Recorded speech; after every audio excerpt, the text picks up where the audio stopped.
Hey, what's up, everybody? Blah. I can't even speak. Hey, what's up, everybody? This has to be the 5th or 6th time I've tried recording this video. I am rusty. It has been a hot minute since I've done some YouTube stuff. Guys, I hope you're staying sane during COVID. I don't know what the fuck I'm doing. I want to talk to you guys today about this camera. This is, if you don't know it already, the Fuji X100v. I gotta be honest, I started using this camera more than my Sony camera on set, like professionally. Why? Well, because it's easy. It's easy to carry around. It's easy to toss in my bag. The best camera is the camera that you have with you. What I want to talk to you guys specifically about today are the accessories that I have purchased that go on the outside of this camera. I just want to talk to you guys about all this stuff on my camera that makes it look kind of unique. Let's be perfectly honest here. I'm not going to bullshit you guys. There's a fashion sensibility to it. You walk around and people are going to be like, hey. And you're going to be like, hey. And they're going to be like, what kind of camera is that? Oh, it's the Fuji X100v. Cool. Cool, cool, cool, cool, cool, cool. Do, do, do. Hey. I've had a lot of people stop me and ask me about this camera. It makes you look like some, I don't know. It's the funniest thing ever. All right, so let's talk about the 5 accessories that I have attached to this camera that work for me. So then the first thing I want to talk to you guys about is the lens hood. If you've watched other videos, you've probably seen a lot of different variations of lens hoods. This is the one, after testing quite a few, that's not that expensive, that I like, that I think I picked up on Amazon. Again, there'll be a link down below. In addition to the lens hood, I've put a B&W UV filter on it. So if you put a filter on it, this is basically just a protector for the lens. Now the camera's actually rated as, I think, like as close as you can get to waterproof. Without this on it, the camera is not waterproof, and you run the risk of scratching your fixed lens, which would be really, really bad. Because the lens has a little bit of telescoping when it focuses, there's an extra attachment you have to put on that comes with the lens hood to be able to put the filter on, and then you put the lens hood on. You don't have to put the lens hood on. You could just buy it and just use it for the filter, use the little screw mount attachment for the filter, and that's fine if you want to bring in some light leaks and lens flares and stuff like that. Totally cool. I like having the hood on because it also keeps the filter pretty clean. Like, I don't have to clean it that often. I don't have to put a lens cap on it. Again, for me, it's just about ease of use. I want to be able to take the camera, pull it out of my bag, and just start taking pictures. I also recommend what I like to call the innie, which is this lens hood that goes inward, because if you do use the flash, you kind of need an innie here. I call it an innie. I don't know what the proper term is, because the Audis, the ones that stick up wider, they block the flash, which is kind of like a flaw. I really like this one. I got this silver one to complement my silver and black body. You can get a black one. Again, if you're talking about this camera as a stylistic accessory. The next thing I want to talk to you guys about is this thing right here.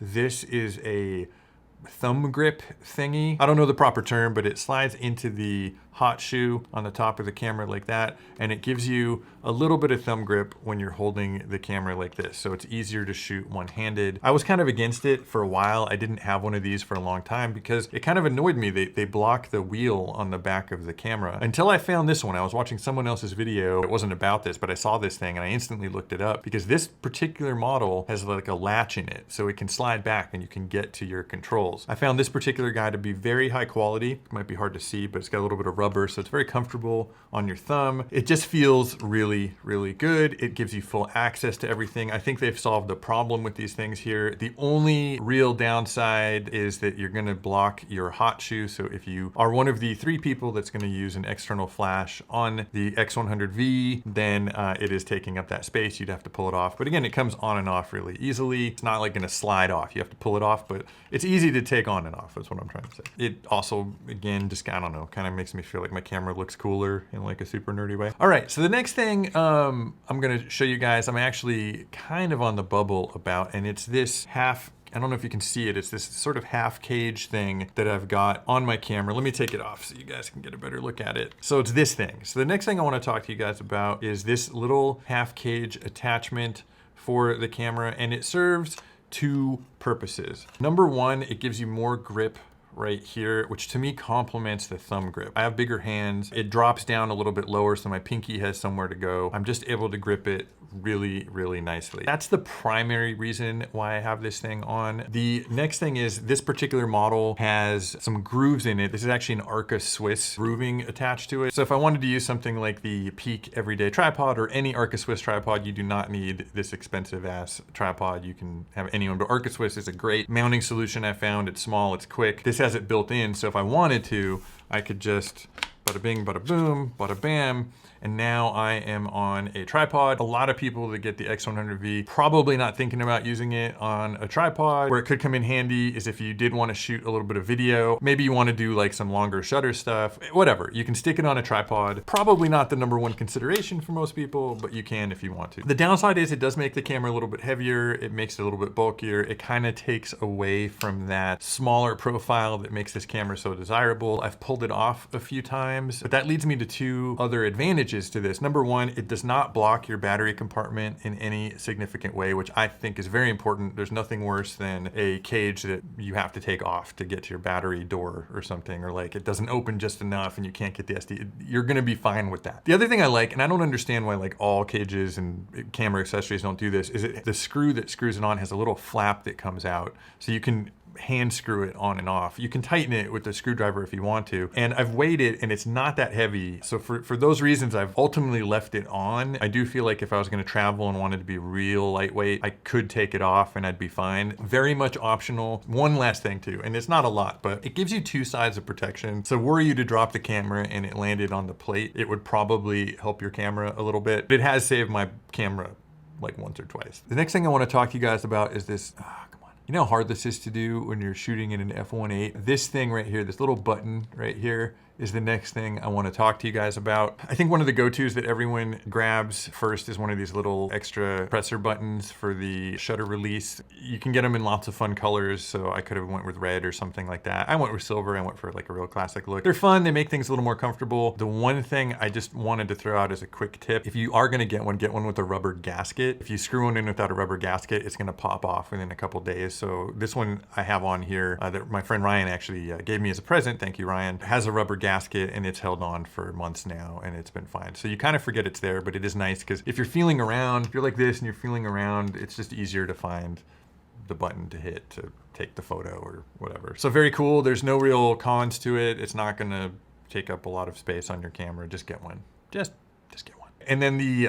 last accessory I want to talk about, maybe the last, I might have a bonus for you guys. Number 5, I guess. I haven't been numbering anything until now, but we'll do A, B, 4, 7, 5. Number 5 is this right here. It's actually a Peak leash. I actually own 3 of these things because I lose them all the time and then I find them, which is probably a con. I'm starting with a con, but the nice thing is now I have 3. If you're not familiar with Peak products, they are expensive AF, but this is definitely one of their products that I would recommend. I've used it on my Sony cameras. I've used it on this camera. It definitely works nice with this guy. One, the color, I mean, come on, it matches. The thinness of it, it feels right for this camera. And it goes back to that concept I was saying of the best camera is the one that you have on you. For the most part, I don't keep this thing in my pocket. I'll put it in my bag oftentimes, or I will just keep it on my shoulders. If I know I'm gonna be doing a lot of shooting, or let's say I'm gonna be doing street photography, I will just strap this thing around like this. It's pretty low profile, and I can just grab the camera, slide it up, take some photos, drop it, and it's fine. It also works great for me on set. I love just having a camera that is a pretty high quality with me at all times. Whenever I'm working on set, I don't carry my Sony with me all the time because it's gonna like hurt my back. So I always have to run to my bag to get my Sony camera with its bigger lenses. So this has just been a great camera to have with me at all times. The other nice thing about the Peak leash and any sort of Peak strap product is it comes with the quick detaching system. It does detach relatively quickly and it leaves you with these little dangling plasticky bits that are the famous little Peak snappy things that you can use on a lot of their products. One disadvantage, kind of annoying, looks kind of dumb. It kind of reminds me of Karate Kid 2 with the little drum thing. He's like, but anyway, it's not that bad. And sometimes this thing can get a little bit bulky and annoying to pack, so it's nice to be able to detach it. Sometimes you just don't want it. Sometimes you want to be free, so it's okay. But it is a little annoying that they rattle. This is a common problem, but again, you can just kind of hold it like this and you can take it off and be just fine. But it's nice that it comes on and off really quickly. You can kind of adjust its size. It feels very robust. I've never had a problem with these things snapping off. It's small, it's light, it's a great way to carry the camera. The other nice thing too, you get a couple extra of these dangly bits. Let's say you have multiple cameras. You only need one strap in your bag. You can strap up whichever camera you're gonna be using at that time. I've experimented with taking this strap and putting one of the little nubby things down here, so it's like linked here and here, but I found that just through trial and error, the best way to do it for this camera is to just put the strap on either side. So then when it hangs down, it's really easy to grab it and swing it up and just start taking photos. I've got one quick bonus for you guys. Going back to the filter that I put in here, which is a UV filter, I just wanted to mention the other thing that some people do is use a black Pro Mist filter, a 1/8 or a 1/4. Don't go higher than a 1/4 unless you really want to look. What they do is they tend to soften the light a little bit. I used to rock one out kind of semi-permanently when I was just doing street photography because I like the look. But then I realized I started using this for some technical photography on my show, or just like I wanted to grab a great texture on the ground that I might use for Photoshop or something like that, and I wanted a cleaner image. So I've gone back to just using a regular filter. But if you're going for an artistic look, play around with different filters. I mean, what's it gonna hurt? And don't listen to anyone that tells you you can or can't do anything, because you write the rules. If I had a dime for every time someone told me I couldn't do something in my career, and then I did it anyway, and now it's become like an industry standard, I would probably have about $2, but still that's 20 times, so that's a lot. All right guys, let me know, by giving me a thumbs up, you're letting me know that you liked this video, and if you like this video, I will do more X100V type things. If you did just get this camera for Christmas, enjoy it, go take a lot of photos. It's a really, really fun camera to use. I think that is it for now. Happy New Year, and I will see you guys in the next one.